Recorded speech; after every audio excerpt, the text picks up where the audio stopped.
Hello and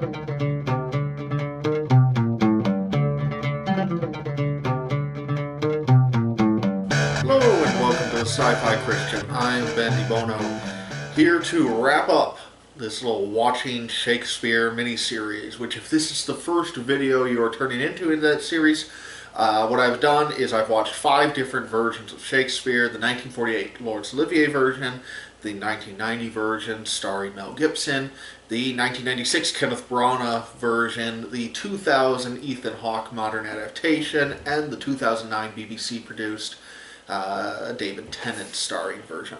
And so I've watched and reviewed all those. You can find those videos back in our video history, just a little bit before this one. And what I wanted to do in the wrap up then is to kind of compare and hand out my Shakespeare awards in a few categories I've come up with. Not that those mean terribly much to in the grand scheme of things, but hey, I enjoy episodes and lists like this, so if nothing else, this is for my own enjoyment. So just to go ahead and spoil things right off the bat, I'm going to be really honest, the Kenneth Branagh version is going to win most of these categories that I've picked out. So if you're, rather than just have everybody rolling their eyes as the video goes on, like, oh, is Branagh going to win another one? Yeah, he is. At least most of them. I just want to be upfront about that. I thought about it as I was putting this together. It's like, man, Branagh's winning most of these. And I thought, for the sake of variety and for making a more interesting episode, should I maybe kind of artificially put my second place one first? And no, I don't want to do that. These are my reactions from watching these 5 adaptations. So, the first place person might be predictable in most cases. At least there'll be a little, there's more variety when it comes to second place anyway. And I figure, if you don't like or agree with my rankings, by all means, do your own. Lots of great adaptations out there, and I'm sure other people feel very differently than I do, which is part of the fun of watching adaptations of such a great work of art as Hamlet. So let's get right into it. The first 2 categories that I have, and I'm going to introduce both of them and I'll talk about them separately, is best cinematography and best setting. So cinematography on kind of, wide range from set design, costume design, camera work, all that good stuff. And then setting, I'm looking more at like, the different time frames that we have. From modern adaptations in the Ethan Hawke and David Tennant ones to the 19th century and Kenneth Branagh, and then period appropriate or original period to the story in the Mel Gibson and Laurence Olivier version. So I'm looking at that and then looking at how well those worked with the story and how well they used them. So just to introduce the distinction between those two. So best cinematography. So in order from my least favorite to favorite, where it starts at the bottom is the David Tennant version. I just was not impressed with a lot of things cinematographically, I guess would be how you pronounce that with this. I know there's somebody commenting saying, well, they were just trying to do a version. They were trying to do a big budget version like the Kenneth Branagh one.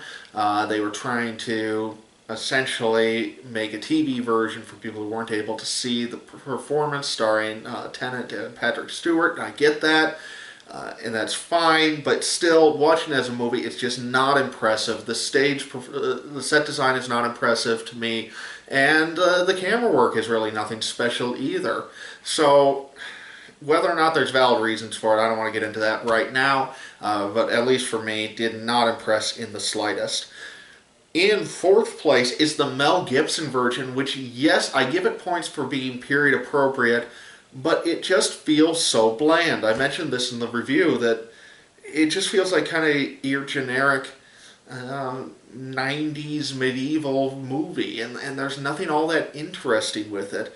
I hate to say it because I like this movie a lot more, but it reminded me of Braveheart. It just reminded me, it could have been just any movie. It didn't pop out that much. It just felt bland to me. I'm sure people disagree. I mean, yes, there's some beautiful sets and everything, but it wasn't shot that well. It didn't make much of an impression one way or another in terms of the cinematography.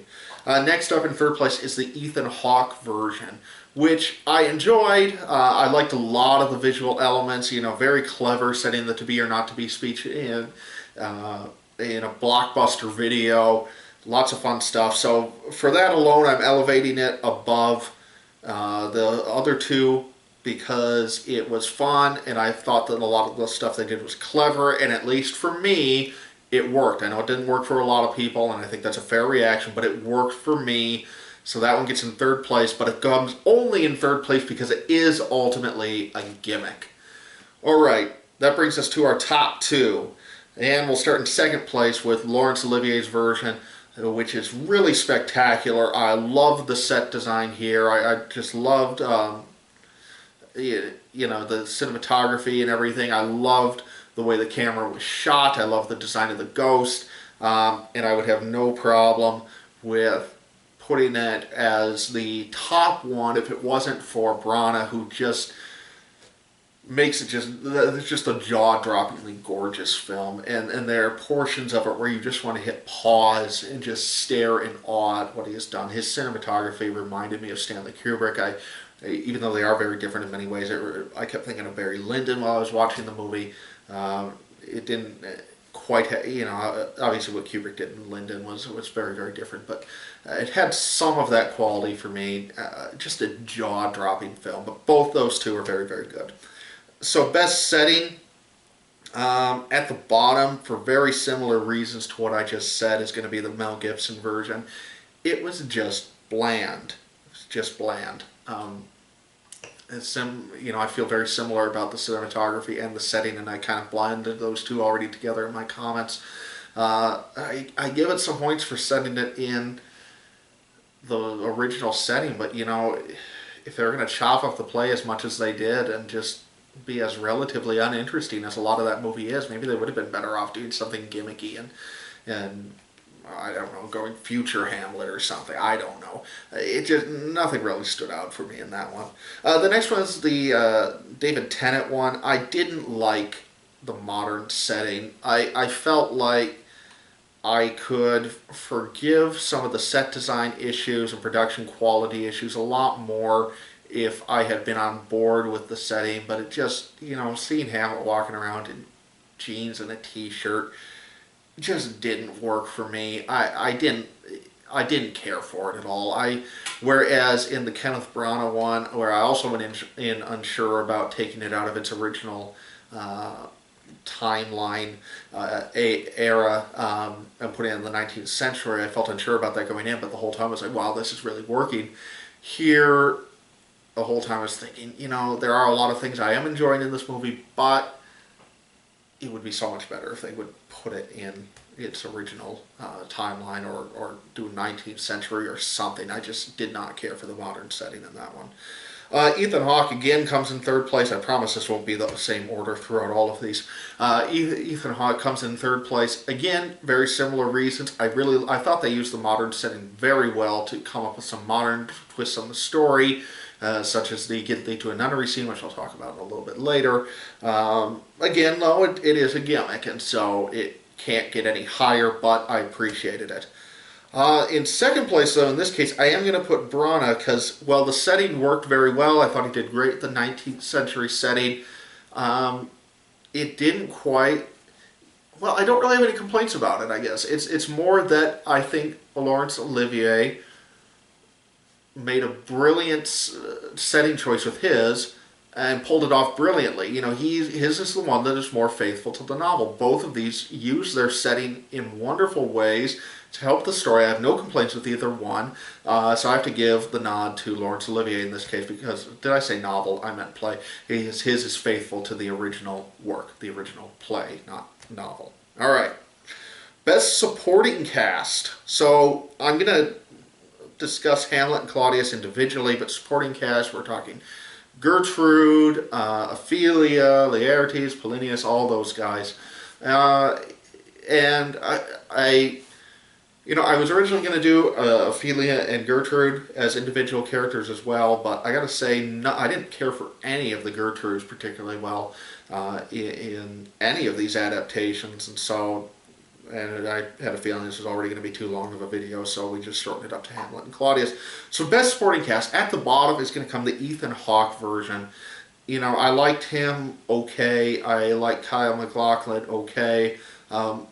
The supporting cast, though, really doesn't do anything for me. It's fun to see Bill Murray as Polonius, but he's not particularly memorable or great in it. It's more just, hey, that's Bill Murray doing Shakespeare, and that's kind of cool. But if I wasn't, if I didn't know who Bill Murray was going into this, I wouldn't have been that impressed by his performance.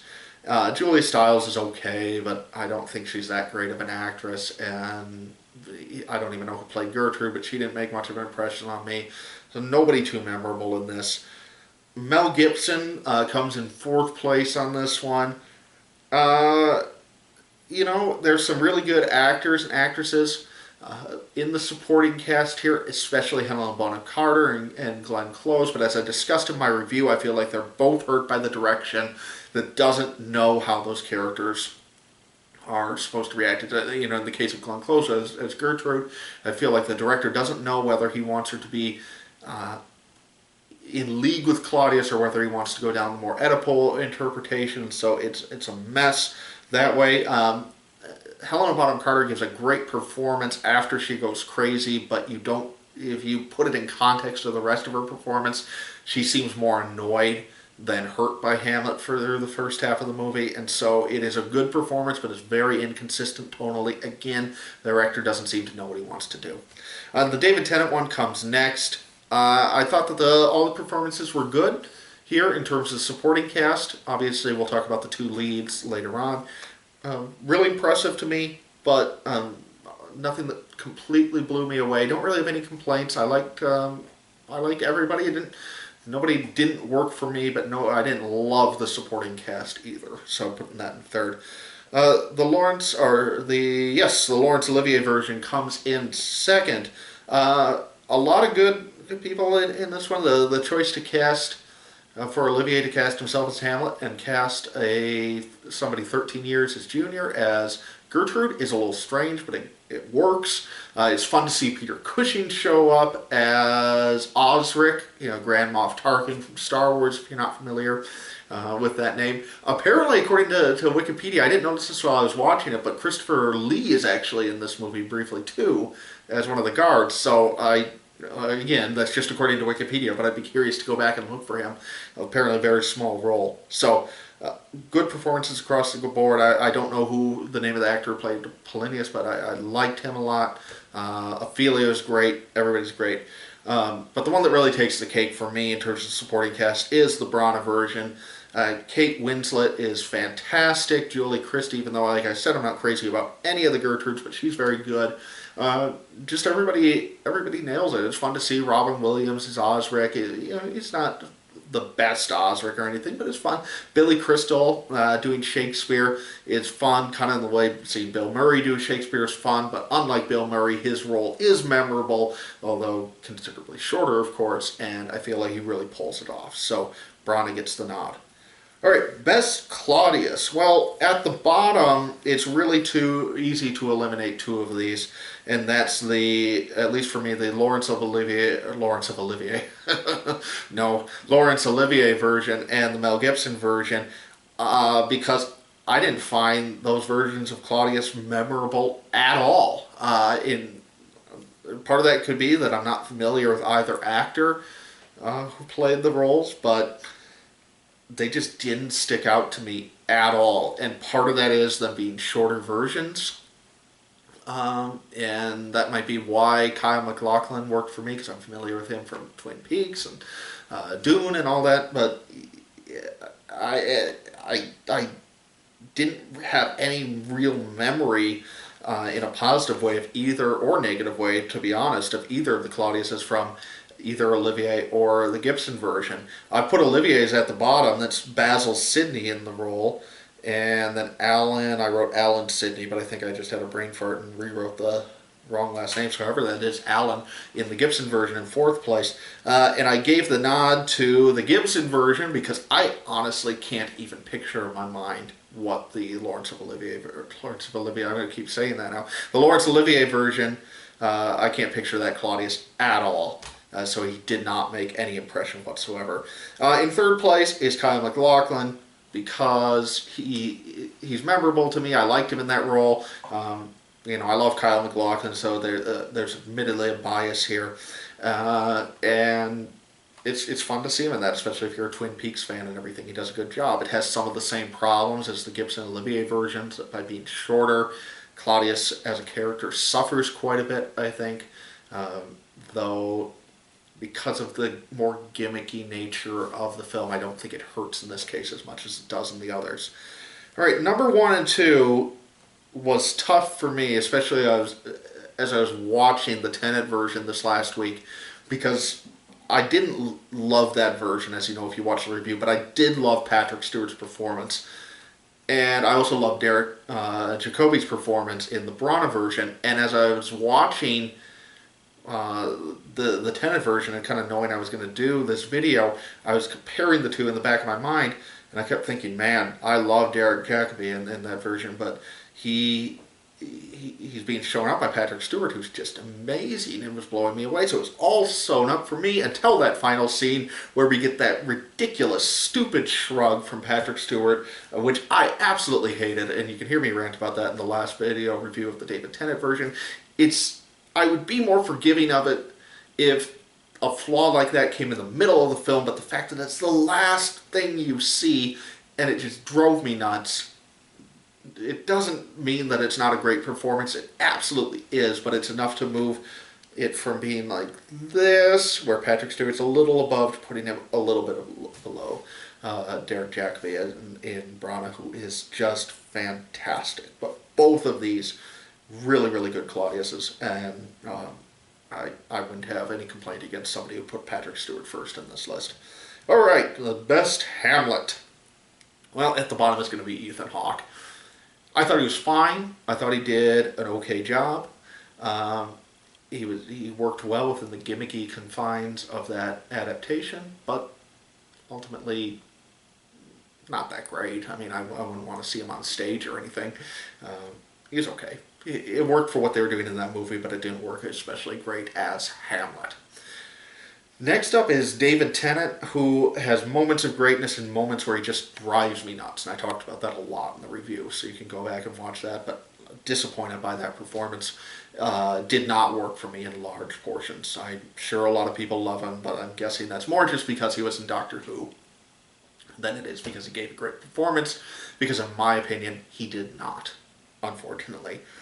Next up is Laurence Olivier, who is really good. Really strong performance, but again, not super memorable in the role. I think I was maybe I talked about this in the review, where I was maybe expecting a little too much of him, so I came away just a little bit disappointed by his performance. And that could be on me with just unrealistic expectations, but that's how it goes. So he winds up in third place. In second place, and this is a shock to me, because I was not expecting him to be a good Hamlet, but Mel Gibson. And I talked about this in the review, how Mel Gibson's sordid recent history really kind of contributes to why this works, and I liked him a lot as villainish Hamlet and everything. So Mel Gibson really did a good job in the role. Obviously, I wouldn't want to see him on stage now. He's much too old, but back in the day, yeah, it would have been great to see him on stage as Hamlet. I thought he did a fantastic job. He'd be even more memorable if he was in a better movie. And unfortunately, he's just not in a great adaptation of Hamlet, but his role is one of the reasons why that is still an adaptation worth checking out. And then number 1, Kenneth Branagh, who just phenomenal. Phenomenal. You could see how some people wouldn't like Branagh, because he is very Shakespearean. I guess in his, if you think of what your stereotypical Shakespearean actor would be like, it's Branagh. But hey, this is Shakespeare, so isn't that what we want? It's what I want anyway, and I loved his performance. All right, next up is the best interpretive moment, and I'm going to give these to you, or the best interpretive thing, and this is what I'm thinking of here are things that help me to interpret the play in a new light, and every one of these adaptations helped me to look at the play in a way that I really hadn't considered before. I'll only go over these briefly because I talk about all of them in individual reviews, so if you want more of a refresher on what I'm talking about, go there. And I'm going to give them to you in order of release, so starting with Olivia and ending with Tenet, and then I will talk about which ones. I'll give you my rankings after that, but just to explain them going up. Olivia, I talked about the kind of fantasy psychological setting that they had in that movie, and it worked really well, and it helped me to interpret the play as more fantastical, something that you will be hearing more about in a future episode of the Sci-Fi Christian podcast. Just a little teaser there, because it really kind of got me thinking about some things. And really enjoyed that. Enjoyed seeing Elsinore as more an extension of Hamlet's madness and psychological state, and I thought they did a great job of that in there, and it made me see the play in a more fantastical, psychological light.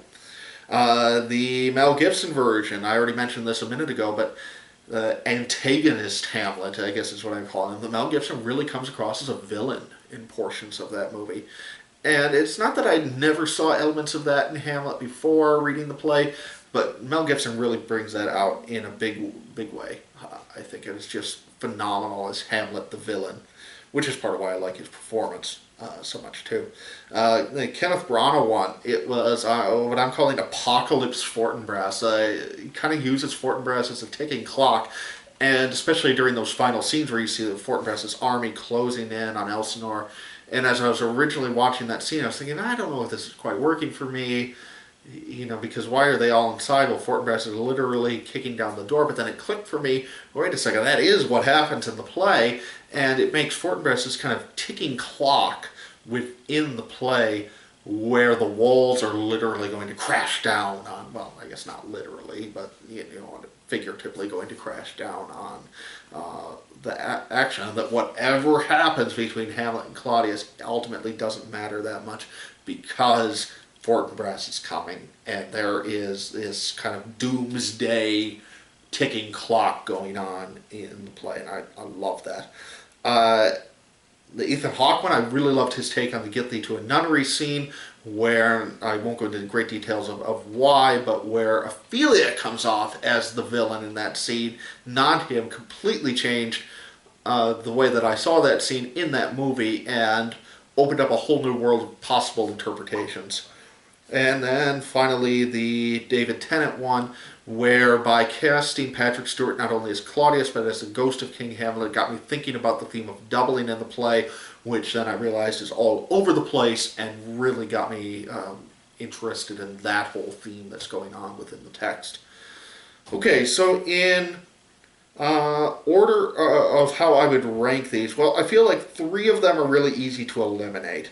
And that is that in 5th place I'm going to put the Ethan Hawke one, in 4th place the Laurence Olivier one, and in 3rd place the Mel Gibson one. My ranking here is a little arbitrary. I can see myself going back and changing my mind, but there's definitely a line of demarcation between those 3 and the David Tennant doubling one, and the Kenneth Branagh Apocalypse Fortinbras one. And the difference in my mind is that with those 3, it depends on how the play or movie is being staged, and it depends on the performance. So the Ethan Hawke one with Ophelia, it's not universal because it depends on that scene being acted in a certain way. The Laurence Olivier one, it depends on Elsinore being shot in a certain way that brings out those elements. And the Mel Gibson one, it depends on Hamlet being directed and acted in that more antagonistic fashion. So those are more confined to individual performances of the play, whereas I feel like the other 2 are more universal, that they're going to be in my mind every time I read the play. Any version that you watch, with the exception of maybe something like the Laurence Olivier one that cuts out Fortinbras, but that's a whole other thing. Those are going to matter. The doubling's always going to be there. The ticking clock element is always going to be part of Hamlet, no matter what you're watching, and that to me creates a bigger impact. And so in 2nd place is going to be Tenet with the doubling one, and in 1st place is going to be Kenneth Branagh with Apocalypse Fortinbras, which I've just been going over and over and over in my head. I think it's absolutely brilliant. It made me really rethink the role of Fortinbras in that play, and in some ways it made me a little more critical about the Laurence Olivier one, because if you watch that review, of that, I agreed with what people say, where yes, Fortinbras isn't in this, but you know what, you don't really miss him, and that's true. But I feel like the rebuttal to that, after watching the Brana version, was we might not miss him, but he still should be there, because even if you don't notice it, you are still missing a really important part of that play, and I agree with that. Uh, I think that he should have been there. You should not cut out Fortinbras, even if you can stage the play in a way where it's still effective without him, which certainly Olivier did, but it was still a mistake to leave him out.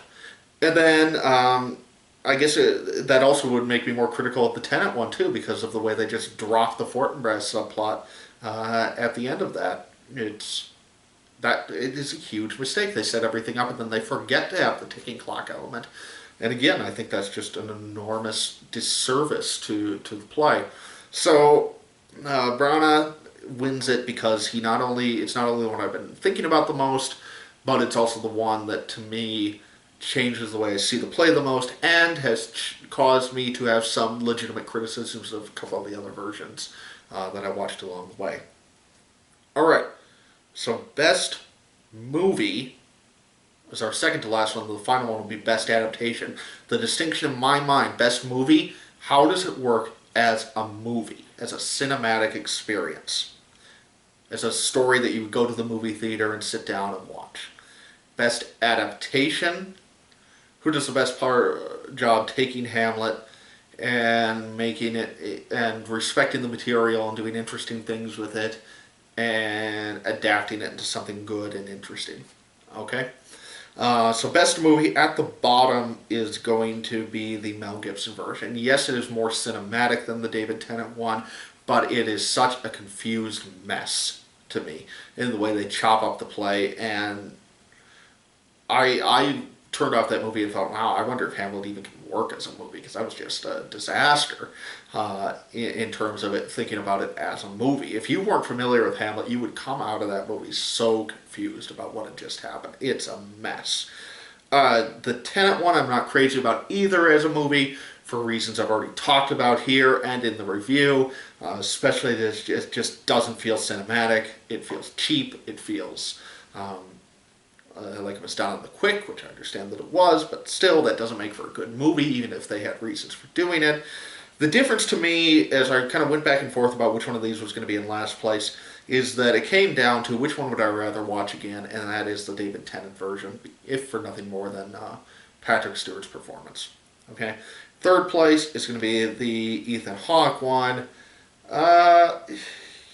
It's okay. I enjoyed it more than the other two. I'm not saying it's a great movie, but it worked for me, and I thought it was an enjoyable cinematic experience. I don't, kind of like what I said with the Gibson one, I think if you put somebody in the theater who was unfamiliar with Hamlet, they'd be very lost. But it kind of like how I put the Tenant one first, it comes down to I enjoyed that one more. All right, the Laurence Olivier version comes in second. Very solid as a movie, and I feel like people could follow that one. And then the Kenneth Branagh one, I mean, I just think it's it's just a spectacular movie. Like I said in the review, I could see it becoming one of my favorite movies down the road. I loved it. I just absolutely loved it. About the only thing you could say against it is that 4 hours is too long for a movie, to which I would respond, that's not true. That some of the greatest movies ever made, including Lawrence of Arabia, is approaching 4 hours. Seven Samurai is getting up there too. They're great movies that run for a very long time. The Godfather Part 2, How Long Was Return of the King, you can go on and on and on. Long does not equal a bad movie, it just equals long. And I don't mind that one bit, especially now that we're not watching it in theaters, but you can break it up into a night or 2-3 nights if you want to. So if 4 hours is too long for you, you have solutions. And finally, best adaptation. Who did the best with the source material? Well, for as much as I enjoyed its gimmickiness, I got to put Ethan Hawke's version at the bottom. I don't think it was even trying to be a good adaptation. It was trying to be something else. It was trying to be this gimmick, and for that it worked. But as an adaptation, that wasn't its goal necessarily, so I don't necessarily fault it for that. But the reality is, if we're ranking these as adaptations, it comes at the bottom. Next is going to come the Mel Gibson version, which, as I've already said, is just a disaster. just a disaster. Uh, the David Tennant version is going to come in third for me here. You could make a case for this over the Laurence Olivier version because it includes more of the play. It doesn't leave out Rosencrantz and Guildenstern, and it includes at least some of Fortinbras. To me, though, it just comes down to I think they botch the ending so badly on it, and so you leave it feeling like I just turned off this movie feeling frustrated by it as an adaptation. And to me, it's maybe if you don't mind them butchering the ending, that's not going to be a big deal for you. Maybe you like this one better as an adaptation. But for me, that just didn't work. So then in second place is the Laurence Olivier version, which you could make a case for this over Brana because it's original setting, but that's really the only thing that it has on the Brana version. Very good movie, but when you cut Hamlet down to 2.5 hours, you're losing a lot, including Rosencrantz, Guildenstern, and Fortinbras. And then at the top is Brana. I mean, outside of the setting, what else can you say about this as an adaptation? It includes every word. It's everything Hamlet lovers want in an adaptation of Hamlet, with the exception of maybe having the original setting. So besides that, it's great. Alright, so that brings this long video to an end. It brings our Watching Hamlet series to an end. I've enjoyed this. I'm going to do this with other Shakespeare works down the road. Not right away. I'm going to be off the YouTube channel for the next couple of weeks and hoping to have some content on a different series within 2-3 weeks or so. But until then, I'm Bendy Bono, and this is Sci-Fi Christian.